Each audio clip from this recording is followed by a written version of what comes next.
ಮಾರ್ಗಶಿರ ಮಾಸ ಧಾರ್ಮಿಕ ಮಹತ್ವ. ನಮಸ್ಕಾರ ಸ್ನೇಹಿತರೆ, ಈಗ ನಾವು ವಿಶೇಷವಾಗಿ ಮಾತನಾಡಲಿರುವ ವಿಷಯ ಮಾರ್ಗಶಿರ ಮಾಸ. ಈ ತಿಂಗಳಲ್ಲಿ ಬರುವಂಥ ಹಿಂದೂ ಪಂಚಾಂಗದಲ್ಲಿ ಮಹತ್ತರವಾದ ಮಾಸ ಮಾರ್ಗಶಿರ ಮಾಸ. ಈ ತಿಂಗಳು ಯಾಕೆ ಶುದ್ಧ, ಆಚರಣೆ ಯಾಕೆ ವಿಶೇಷ ಎಂದು, ಇದರ ಆರಂಭ ಮುಗಿಯುವ ದಿನಾಂಕಗಳು ಯಾವುವು, ಹಾಗೂ ಈ ಮಾಸದಲ್ಲಿ ಯಾವ ಯಾವ ವಿಶೇಷ ದಿನಗಳು ನಡೆಯುತ್ತವೆ ಎಂಬುದನ್ನು ತಿಳಿಯೋಣ ಬನ್ನಿ. ಮಾರ್ಗಶಿರ ಮಾಸ ಎಂದರೆ ಏನು? ಮಾರ್ಗಶೀರ್ಷ ಮಾಸವು ಹಿಂದೂ ಧರ್ಮದ ಚಂದ್ರ ಸೂರ್ಯ ಪಂಚಾಂಗದಲ್ಲಿ 9ನೇ ಮಾಸ ಎಂದು ಸಹ ಪರಿಗಣಿಸಲಾಗಿದೆ. ಸಂಶೋಧನೆಯ ಪ್ರಕಾರ ಮಾಸಾನಾಂ ಮಾರ್ಗಶಿರೋಹಂ ಎಂಬ ಶ್ಲೋಕದಲ್ಲಿ ಮಾರ್ಗಶಿರ ಮಾಸದ ಈ ತಿಂಗಳ ಮಧ್ಯೆ ಅತ್ಯಂತ ಪವಿತ್ರ ಎಂದು ವಿಶ್ಲೇಷಿಸಲಾಗಿದೆ. ನಕ್ಷತ್ರದ ಹೆಸರು ಮೃಗಶಿರ ನಕ್ಷತ್ರದಲ್ಲಿ ಮೃಗಶಿರ ನಕ್ಷತ್ರ ಎಂದು ಬಂದಿದೆ ಎಂದು ಹೇಳಲಾಗಿದೆ. ಅಂದರೆ ಆ ನಕ್ಷತ್ರವು ಪೂರ್ಣ ಚಂದ್ರದ ದಿನದ ಹತ್ತಿರವಿದೆ. ಇದು ಹೇಮಂತ ಋತು ದಿನವೆಂದು ಪ್ರಾರಂಭವಾಗಿ ಸಮೀಪವಾಗಿರುವ ಸಮಯದಲ್ಲಿ ಬರುತ್ತದೆ. ಆರಂಭ ಮುಗಿಯುವ ದಿನಾಂಕಗಳು 2025ರಲ್ಲಿ ಈ ಮಾಸದ ಆರಂಭ ಮುಗಿಯುವ ದಿನಾಂಕಗಳು 5ರಲ್ಲಿ ವಿವಿಧ ಪ್ರದೇಶಗಳ ಪಂಚಾಂಗ ಹಾಗೂ ಮಿತಿಗಳ ಮೇಲೆ ಮತ್ತಷ್ಟು ವ್ಯತ್ಯಾಸವಿರಬಹುದು. ಉತ್ತರ ಭಾರತದ ಹಿಂದಿ ಪಂಚಾಂಗದಲ್ಲಿ ಕಾಲಮಾಪನ ಪ್ರಕಾರ ಮಾರ್ಗಶಿರ ಮಾಸ 2025ರಲ್ಲಿ 6ನೇ ನವೆಂಬರ್ ರಂದು ಪ್ರಾರಂಭವಾಗಿ ಮತ್ತು 4ನೇ ಡಿಸೆಂಬರ್ವರೆಗೆ ಇದೆ. ಕರ್ನಾಟಕ ಕನ್ನಡ ಪಂಚಾಂಗದ ಪ್ರಕಾರ ಕನ್ನಡ ಪ್ರಾಂತ್ಯಗಳಲ್ಲಿ 2025ರಲ್ಲಿ ಮಾರ್ಗಶಿರ ಮಾಸ 21ನೇ ನವೆಂಬರ್ ರಂದು ಪ್ರಾರಂಭವಾಗಿ 19 ಅಥವಾ 20 ಡಿಸೆಂಬರ್ವರೆಗೆ ಮಾನ್ಯತೆ ನೀಡಲಾಗಿದೆ. ಹೀಗಾಗಿ ನೀವು ನಿಮ್ಮ ಪ್ರಾಂತ್ಯದ, ಉದಾಹರಣೆಗೆ ಕರ್ನಾಟಕ ಕನ್ನಡ ಪಂಚಾಂಗವನ್ನು ನೋಡಿ ಅನುಸರಿಸಬಹುದು ಉತ್ತಮ. ಈ ಮಾಸದ ವಿಶೇಷತೆ ಮತ್ತು ಮಹಿಮೆ. ಈ ಮಾಸವು ದೇವರ ಧಾರ್ಮಿಕ ಚಟುವಟಿಕೆಗಳಿಗೆ ಆತ್ಮ ಪರಿಶೋಧನೆ ಮತ್ತು ಭಕ್ತಿಯಿಂದ ತುಂಬಿರುವ ಕಾಲವೆಂದು ಪರಿಗಣಿಸಲಾಗಿದೆ. ಶ್ರೀಕೃಷ್ಣ ಹೇಳುತ್ತಾರೆ, ಮಾಸಾನಾಂ ಮಾರ್ಗಶಿರೋಹಂ ಅಮಂಗ್ ದ ಮಂತ್ ದ ಮಾರ್ಗಶಿರ ಎಂದು ಗೀತೆಯಲ್ಲಿ ಹೇಳಿದಂತೆ ಹೇಳಿಕೆಯಿದೆ.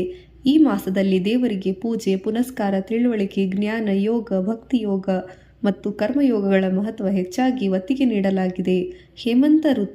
ಹೇಮಾಂತ ಋತು ಪ್ರಾರಂಭವಾದ ವೇಳೆ ಧಾರ್ಮಿಕವಾಗಿ ಯೋಗಕ್ಷೇಮಕ್ಕಾಗಿ ಒಪ್ಪಿಸುವ ಕಾಲವಾಗಿ ಇದನ್ನು ಕಾಣಬಹುದಾಗಿದೆ. ಮಾರ್ಗಶಿರ ಮಾಸದಲ್ಲಿ ಅನುಸರಿಸಬೇಕಾದ ವಿಶೇಷ ದಿನಗಳು. ಈ ಮಾಸದ ಹಲವಾರು ವಿಶೇಷ ದಿನಗಳು, ಹಲವಾರು ಪವಿತ್ರ ದಿನಗಳಿವೆ ಹಾಗೂ ವ್ರತ ಉತ್ಸವಗಳಿವೆ. ಕೆಲವು ಹೀಗಿದೆ. ಗೀತೆ ಜಯಂತಿ ಶುಕ್ಲ ಪೂರ್ಣ ಅಥವಾ ಮಾರ್ಗಶಿರ ಮಾಸದ ಶುಕ್ಲ ಮೋಕ್ಷದ ಏಕಾದಶಿ ದಿನದಂದು ಆಚರಿಸಲಾಗುತ್ತದೆ. ಈ ಮಾಸದಲ್ಲಿ ವೇದ ವ್ಯಾಖ್ಯಾನವಾಗಿ ಹೇಳಲ್ಪಟ್ಟಿದೆ. ದತ್ತಾತ್ರೇಯ ಜಯಂತಿ ಮಾರ್ಗಶಿರ ಪೌರ್ಣಿಮೆಗೆ ಸಮೀಪವಾಗಿ ಆಗುತ್ತದೆ. ವಿವಾಹ ಪಂಚಮಿ ಶ್ರೀರಾಮ ಶ್ರೀ ಸೀತಾದೇವಿ ಅವರ ವಿವಾಹದ ದಿನವೆಂದು ಈ ಮಾಸದಲ್ಲಿ ಆಚಾರವಿದೆ. ಮನ್ಬಸ್ ಗುರುವಾರ್ ಗುರುಬರ್ ಒರಿಸ್ಸಾ ಕ್ಷೇತ್ರದಲ್ಲಿ ಈ ಮಾಸದ ಎಲ್ಲ ಗುರುವಾರಗಳು ದೇವಿ ಲಕ್ಷ್ಮಿಗೆ ಸಮರ್ಪಣವಾಗಿ ಈ ರೀತಿ ಆಚರಿಸಿ ಒಳಗೊಂಡಿದೆ. ಈ ಮಾಸದಲ್ಲಿ ಏನು ಮಾಡಬೇಕು? ಉಪಯುಕ್ತ ಚಟುವಟಿಕೆಗಳು. ಪ್ರತಿ ಗುರುವಾರ ದೇವಿ ಲಕ್ಷ್ಮಿ ಶ್ರೀ ಮಹಾವಿಷ್ಣು ದೇವಿಗೆ ಪೂಜೆ ವಿಶೇಷವಾಗಿ ಫಲಪ್ರದಾಯಕ. ವಿಶೇಷವಾಗಿ ಈ ತಿಂಗಳ ಮಾಸದಲ್ಲಿ ಶುಭವಾಗುತ್ತದೆ.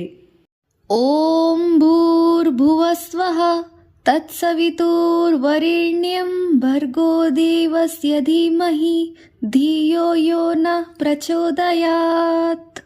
ಪ್ರಾತಃ ಕಾಲದಲ್ಲಿ ಬ್ರಹ್ಮ ಮುಹೂರ್ತ ಹಾಗೂ ಪ್ರಾರ್ಥನೆ, ತುಳಸಿ ಪೂಜೆ, ಮಂತ್ರಪಠಣ, ಆತ್ಮಚಿಂತನೆ, ಧ್ಯಾನ, ಜಪ, ತಪ, ಗೀತೆಯ ಶ್ಲೋಕದ ಪಠಣೆ, ಭಕ್ತಿ ಗಾನಗಳು ಮಾಡಬಹುದು. ದಾನ ಧರ್ಮ ಸತ್ಕರ್ಮಗಳು, ಶುಭ ಚಿಂತನೆ ಶುದ್ಧ ಚಿತ್ತದಲ್ಲಿ ಮಾಡಬೇಕು. ಶ್ಲೋಕ ಮಾಸಾನಾಂ ಮಾರ್ಗಶಿರೋಹಂ ಎಂದು ಹೇಳಿರುವಂತೆ ಈ ಮಾಸದಲ್ಲಿನ ಸದುಪಯೋಗವನ್ನು ಅನುಸರಿಸಿ ಉಪಯುಕ್ತಗೊಳಿಸಬೇಕು. ಹೀಗಾಗಿ ಈ ಮಾಸವನ್ನು ಈ ವರ್ಷ 2025ರಂತೆ ಗಮನಾರ್ಹವಾಗಿ ಆಚರಿಸಿ ಅದರ ಶುಭ ಮತ್ತು ಶಾಂತಿ ನಿಮ್ಮೆಲ್ಲರ ಕುಟುಂಬ ಬಂಧು ಬಾಂಧವರಿಗೆ ಸಿಗಲಿ. ಧನ್ಯವಾದಗಳು. ಶುಭ ಮಾಸ. ಹರೇ ಕೃಷ್ಣ ಕೃಷ್ಣ ಕೃಷ್ಣ ಹರೇ ಹರೇ, ಹರೇ ರಾಮ್ ರಾಮ ರಾಮ ಹರೇ ಹರೇ. ಧನ್ಯವಾದಗಳು.